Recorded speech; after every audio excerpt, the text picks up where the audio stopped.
Could the tension between Israel and Iran ignite a new spark in the Middle East? Recent events have seen this tension escalate dramatically, with potential repercussions for the entire region. To understand the full context, we have to trace the events back to the beginning. The story begins with the Hamas attacks in October 2024. In the aftermath of these attacks, a new player emerged on the scene: Iran. Iran saw an opportunity to needle Israel, ostensibly to score some points in the court of Arab public opinion, and perhaps to bolster their standing back home. But what Iran didn't count on was the sensitivity of the situation and the resolve of the Israelis. In response to Iran's provocations, Israel took decisive action.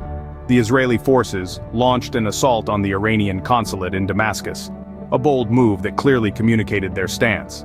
The attack wasn't just a message to Iran, but a statement to the world. Israel was not going to stand by while its sovereignty was threatened. The bombing of the consulate was no small feat. The Israelis didn't just target any building, they struck at the heart of Iran's diplomatic presence in Syria, and they didn't stop there.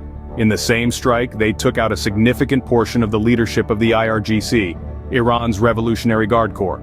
This group, responsible for many of the military operations in Syria and Lebanon, was left leaderless, its chain of command shattered.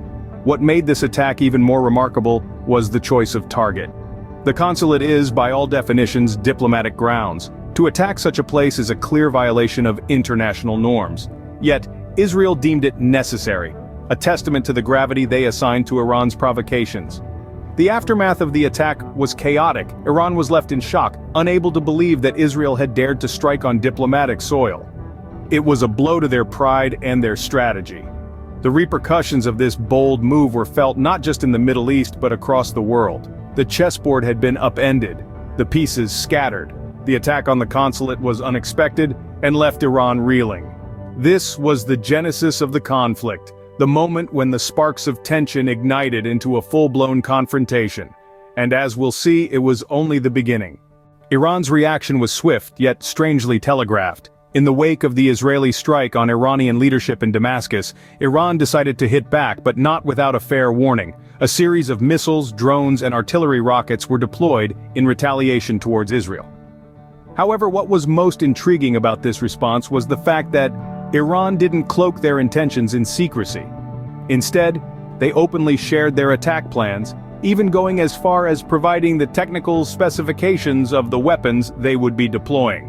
This information found its way to the Swiss embassy, an interesting choice considering Switzerland's long-standing role as a neutral party in global conflicts. This unexpected move by Iran allowed the Swiss to pass on this vital information to the United States. With this knowledge in hand, the US, in conjunction with the UK, Jordan, and Israel, were able to prepare for the impending assault. The coalition forces lined up their defenses, ready to intercept Iran's retaliation. As the Iranian attack unfolded, the coalition's preparedness paid off. One by one, the incoming rockets were shot down, resulting in minimal damage and zero casualties. It became clear that Iran's attack, albeit aggressive, was more a show of defiance rather than an attempt to cause significant harm. The aftermath of this retaliation raised eyebrows across the international community. Was Iran's telegraphed attack a strategic move to avoid escalating the conflict further? Or was it a miscalculation, underestimating the coalition's ability to intercept their retaliation? Regardless, the retaliatory attack marked a significant escalation in the Israel-Iran conflict, but it also brought about a curious lull. The dust settled, the smoke cleared, and the world watched with bated breath, waiting for the next move in this high-stakes chess match. The question then was what would happen next. With the pieces in motion and the players carefully eyeing each other's strategies, the Middle East found itself on the brink of a potential escalation, or perhaps a de-escalation of tensions. The American reaction was surprisingly positive. From the United States' standpoint, this series of events was seen as a win for their coalition. The US took this as an opportunity to affirm the effectiveness of their strategic alliances in the Middle East. The successful interception of Iran's retaliatory missiles was viewed as a testament to Israel's Iron Dome missile defense system, a project that the US has heavily supported. The fact that no meaningful damage or casualties were reported was a sigh of relief for the American leadership. It was a climb down that allowed the US to maintain face while also emphasizing that their coalition was indeed working.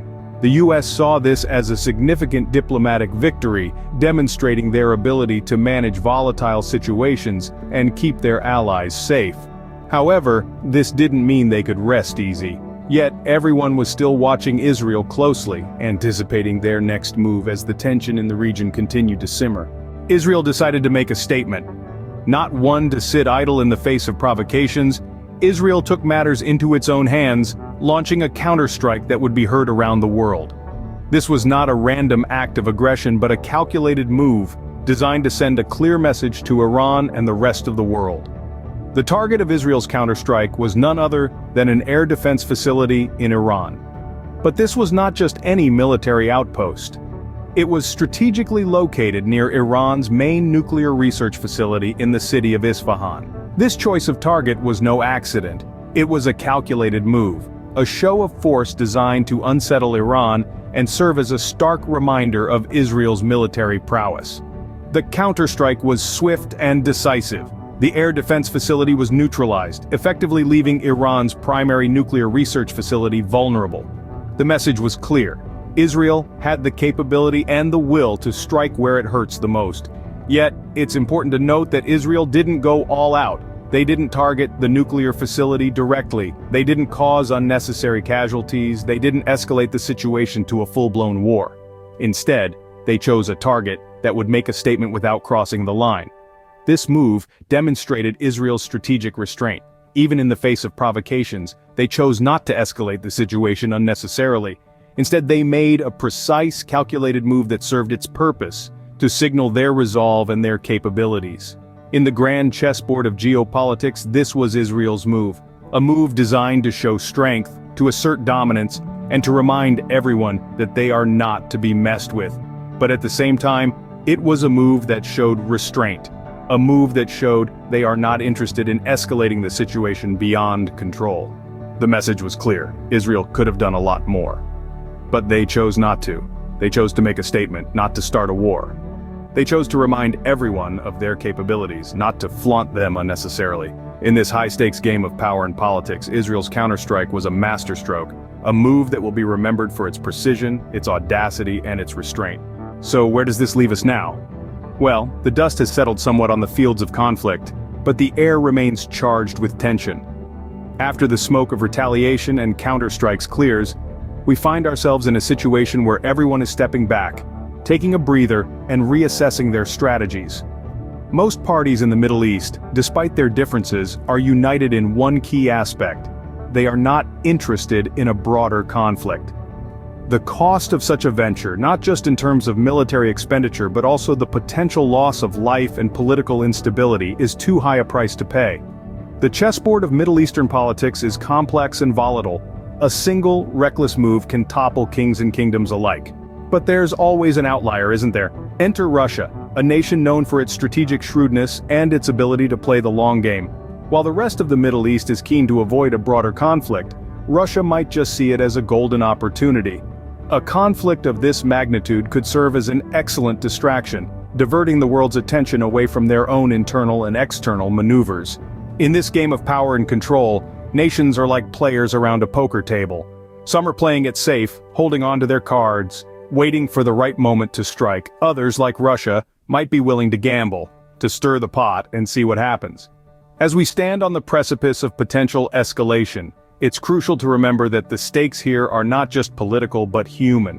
The lives of millions hang in the balance, their fate tied to the decisions made in pristine offices thousands of miles away. So we watch and we wait, our eyes trained on the shifting sands of the Middle East.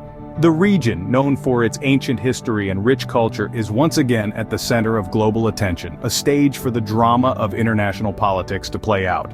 Only time will tell how this delicate balance of power will evolve.